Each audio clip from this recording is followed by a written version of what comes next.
Today is the official release of Ubuntu Mate 17.04, so let's check it out.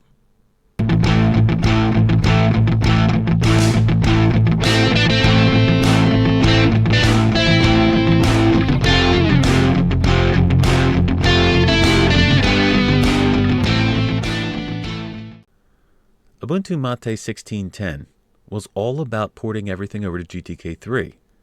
Ubuntu Mate 17.04 is all about refinement. And there's no better place to see the start of that refinement than in the first thing you see, which is the welcome screen. And over time, this welcome screen has gotten so much better, including the animations leading into it, that makes it look really, really polished. So the first thing you'll get to is the introduction, which talks about what Ubuntu Mate is and its objectives.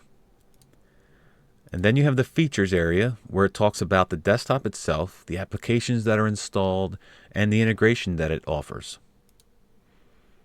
I'm going to skip over the getting started because we're going to get deeper into that. But then you have the community, where you can visit the forums, the Google+, Facebook, or Twitter pages. You have the IRC channel. With HexChat installed by default, you can join that right away.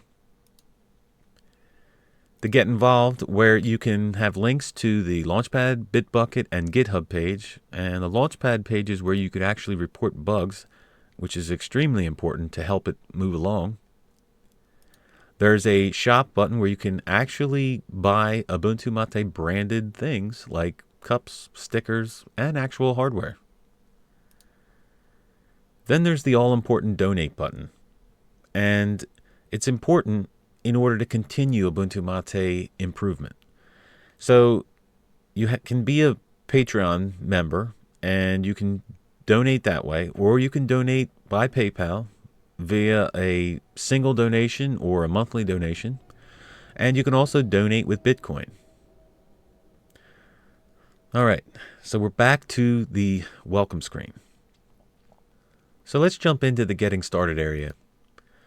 So you'll notice that there are individual categories that you can click on. But if you click on the first one and go through that category, you'll notice that the next highlights where you can click next and it'll individually walk you through each one of these. So the first thing is updates and extras.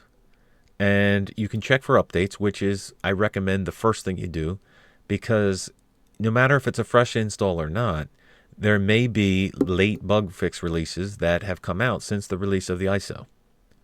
From here, you can also install additional codecs, Blu-ray and DVD playback support, additional screensavers, and additional community wallpapers. Once you're done, you can click Next, and this will take you to the drivers section, where you can click on additional drivers, and it will allow you to install the latest NVIDIA driver. Or if you didn't install the Wi-Fi drivers during the actual install of the operating system, you can install those from here as well. You can install firmware packages, or if you have an HP printer, you can install software for that. Or if you're like me, you have Logitech hardware, you may need Solar. So Logitech hardware works out of the box in Linux, but none of the Logitech software works out of the box in Linux. So Solar is the only program that I know of that allows you to pair your mouse and keyboard for Logitech with your receiver. So if you have Logitech hardware, this is a must-have. It also has support for Razer drivers and to enable extra features for Razer products. So if you click on Next, you'll go to the language and input, where you can install different languages or different keyboard layouts. And then to the optional tasks. So you don't have to use these, but they're there if you need them. So Deja Dupe is installed by default. And here you can configure the backups for that if you're going to use that. You can install Samba and configure the network shares. GFW is already installed, so you can configure the firewall from here. And you can configure the users from here. So it just allows you to walk yourself right through setting up your system with pretty much anything that you need. Next comes the customization area, where you can click on the user interface, which allows you to open up Mate Tweak, which we will get into in a little bit. And it also has a shortcut for the control center, which allows you to customize any setting that it has. So next, we'll take you to the keyboard and mouse shortcuts. And this lists all of the keyboard and mouse shortcuts for the system. So you can read through those. Click on Next, and this is the system specifications, where it tells you what you're running and what's inside your system itself. So this is 1704 with the kernel 4.10.0. It is on an i7 2600 with 16 gigabytes of RAM, a GTX 960, and a 500 gigabyte solid state drive. So this is my main system. This is not a VirtualBox. Then you have the detailed area, which will give you detailed information about your system. And you have the utilities. So you have a benchmark program, the disks program. You can install gparted from here and launch it. Disk usage analyzer, system monitor, and a sensor for temperatures. So that's everything in the getting started area. So let's jump into software. The Software Boutique is something that sets Ubuntu Mate apart from any other distribution. It is a collection of software that, according to the developers like Martin Wimpress, are the best in class in each category. It allows you to install with one click programs that are normally have to be installed manually or by adding PPAs. It does not have every piece of software in the repository in it. It has the best of the best. You'll notice that it has multiple categories to choose from. It has a bulk queue, a search function, the boutique news, and preferences. So, for example, if we go into Internet and we'll install, say, Corebird, and we'll install FileZilla, and you'll notice that the animation comes up here and the amount of programs you're going to install. Once you're done choosing all of the software you want to install, you click on Bulk Queue, and you'll see all the programs listed, and you hit Apply Changes. Now, it will normally ask you for your password, but I've already entered it. And you'll get a notification saying each program is installed, and you'll see that it says Finished. Once you click Finished, you're back to where you were. This makes it so much easier to install a system. Whether you're a beginner looking for the best program for this specific task, or whether you're an advanced user who is setting up a system for a friend, makes setting up the system so fast, so quick, and so easy. So easy, a caveman can do it. You have a search for searching specific programs. You have the boutique news, and what this does is it tells you all of the changes that have been made. So if you scroll all the way to the bottom, you'll see that the first release, 17.04.0, where Simple Screen Recorder was removed because the PPA was not working for 1704. And you'll come up through all of the recent news, and the last one, Simple Screen Recorder, was added back in because it was now available through a PPA. And at the bottom, you'll see it's set to retrieve the latest software listings. Now, when you first install this, it'll say something to the effect of subscribe to the latest Software Boutique news, which allows you to get updates every time they update the boutique and add a program or remove a program. You will get the actual update, and so I subscribe to it. Under Preferences, you can hide proprietary applications if you like, and the Enable the Bulk Queue is by default. So it used to be in previous versions of Software Boutique, but now it's enabled by default that you can actually use it. You can show software sources and manage the repositories. So under each category, it has pretty much something for everybody, not just for new users, but it also has system tools. It has server tools that you can install, something that a new user would not, but something that an advanced user might. So it's a collection of the best of the best. It also allows you to install the Software Center and Synaptic Package Manager. Along with the fixes, you can update the sources list, upgrade the installed packages, or even fix broken packages. It is a one-stop shopping for installing programs when you first set up the system. And like I said, it sets Ubuntu Mate apart from any other distro because no other distro has something this in-depth and looks this good. Before I close that, let me show you something that I didn't know. When you come in here and you click on a category, you'll notice that you have to scroll down. And it would be really nice if there was a grid view so that you could install more than one program at one time without having to scroll and scroll and scroll. Well, there is, that I didn't know. If you maximize the window, you'll see that it actually gives you a grid view and is much easier to install. You learn something new every day. So that's the software boutique. So let's look at the actual software that's installed. So if you go up under Applications and click on Accessories, you'll notice that there are quite a few things installed. So you'll have disks and Plank and Pluma text editor, Synapse, and Screenshot tool. One of the reasons for some of these to be installed, like Plank and Synapse, is the availability of changing the layout and what the layouts offer.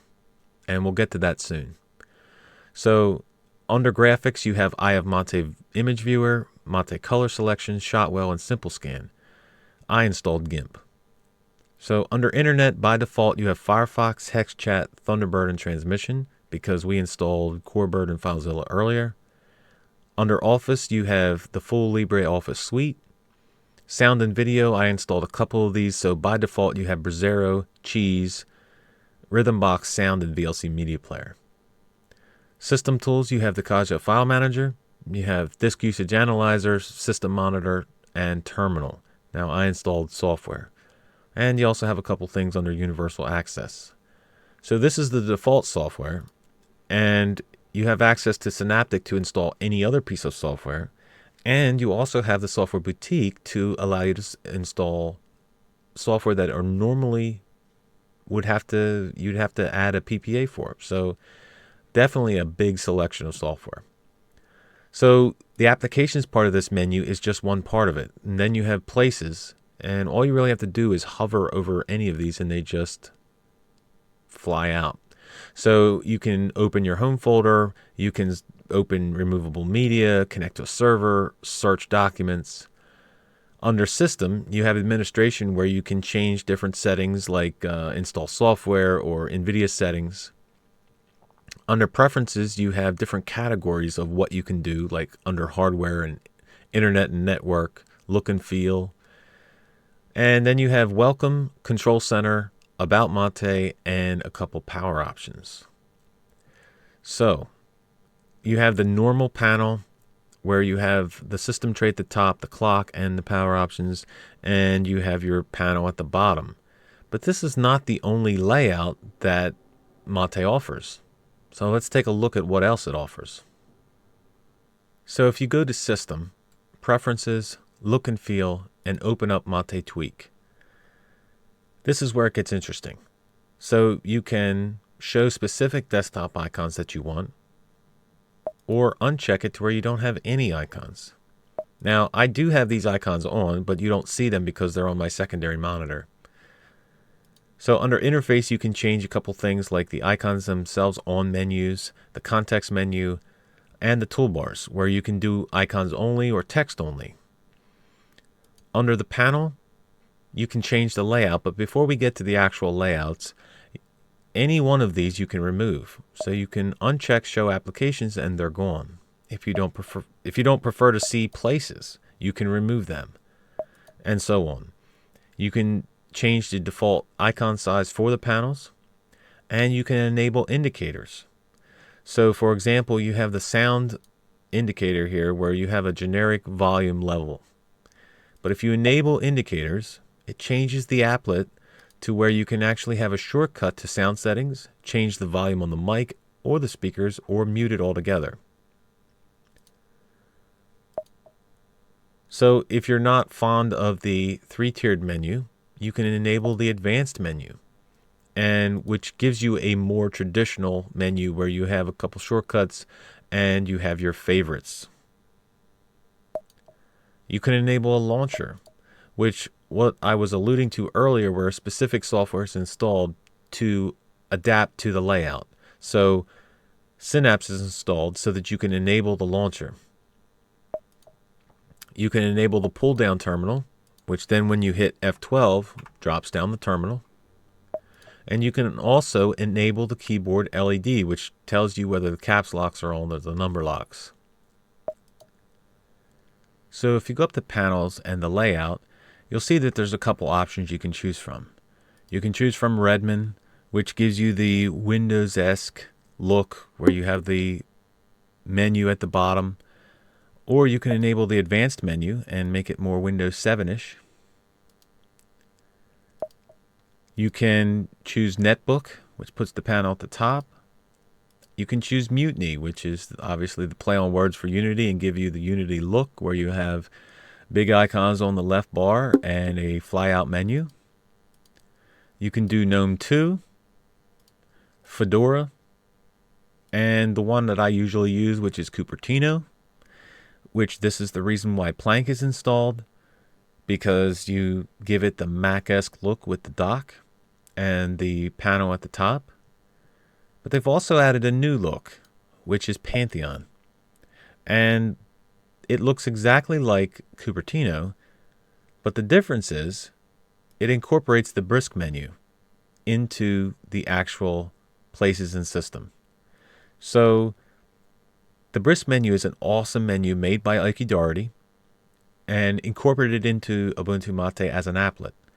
So you can search by category. You can have a control center shortcut and a welcome shortcut.